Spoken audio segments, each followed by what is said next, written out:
ChatGPT, Claude, Gemini, Grok, DeepSeek, everyone's talking about them. And honestly, a lot of people are exhausted by it. If you've rolled your eyes at least once this week at someone mentioning AI, I totally get it. But in the next few minutes, I'm going to show you why understanding the basics actually matters for your life. And I promise to keep it real with you the whole way. Hey, I'm Ann. I'm an elder millennial, which means I've watched the world go from dial-up internet to AI.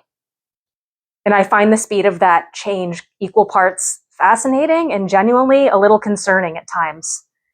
I spent 4 years working in an AI networking company, running their events and marketing. So I've had a front row seat to how all this technology actually works in the real world, not in a lab or a boardroom or a pitch deck or something like that. I'm not a coder. I'm not here to sell you on AI like it's going to solve all of your problems, because it definitely won't. But I am here to make sure you understand it well enough to make your own informed decisions about it. Because like it or not, it's already in your life, whether you opted in or didn't opt in. Here's what I want you to sit with for a second. Have you asked ChatGPT for a recipe lately? Have you used Gemini to help draft an email? Have you done a Google search? You're already using AI then. You didn't necessarily choose to use it, it just kind of showed up. And that's exactly why I think the skepticism a lot of people feel is completely valid. AI fatigue is real. The hype is exhausting, and there are legitimate conversations happening about what this technology means for jobs, creativity, privacy, truth in general.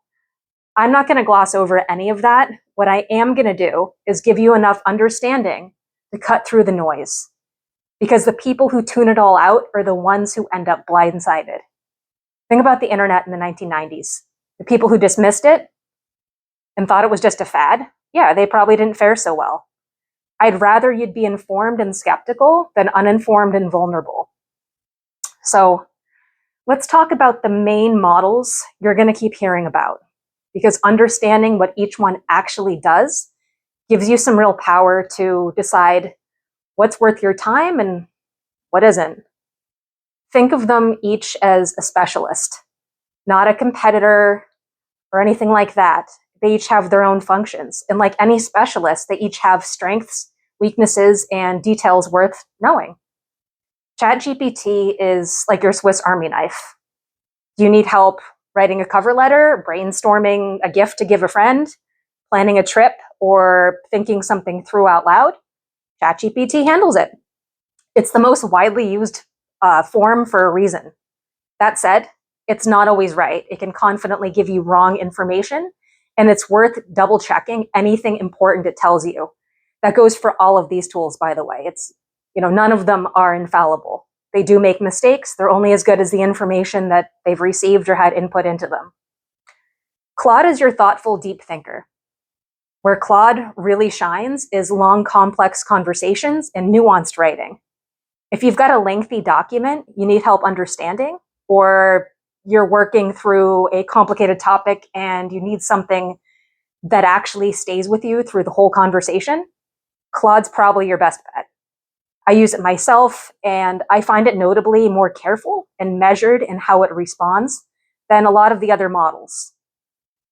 Gemini is Google's powerhouse, Google's model.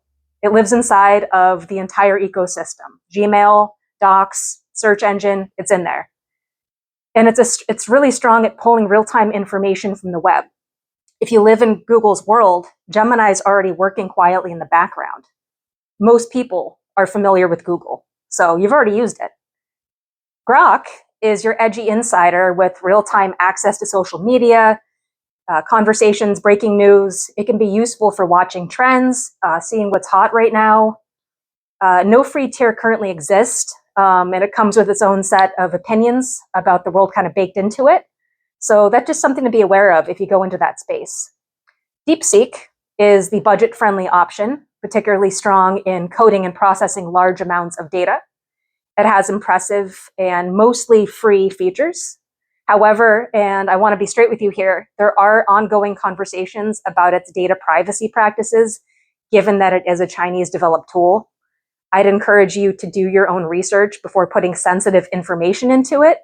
That rule goes for any AI model or tool, but DeepSeek has been a little iffier than others. But being informed beats being surprised, so just keep that in mind when you're entering information in. Here's the bottom line. These tools are not magic. They're not going to replace your judgment, your relationships, your creativity, but they are becoming the infrastructure of so many things, kind of like electricity or the internet. And understanding how they work puts you in the driver's seat instead of the passenger seat. All of the models I mentioned are with the exception of Grok, have free tiers, so you can explore without spending anything. Try them. Be skeptical. Ask them hard questions. See where they fail. That's actually the best way to learn. In my next video, I'm going to get into the real talk, the stuff the AI hype machine doesn't really like to discuss. What are the actual risks? What should you be paying attention to? How do you use these tools without losing yourself in them? If this was helpful, a thumbs up goes a long way, and I want to hear from you as well. Are you a bit of an AI skeptic, an AI enthusiast? Do you lie somewhere in between? Drop a note in the comments and let me know. I read every single one. And yeah, thank you for watching, and I'll catch you in the next one.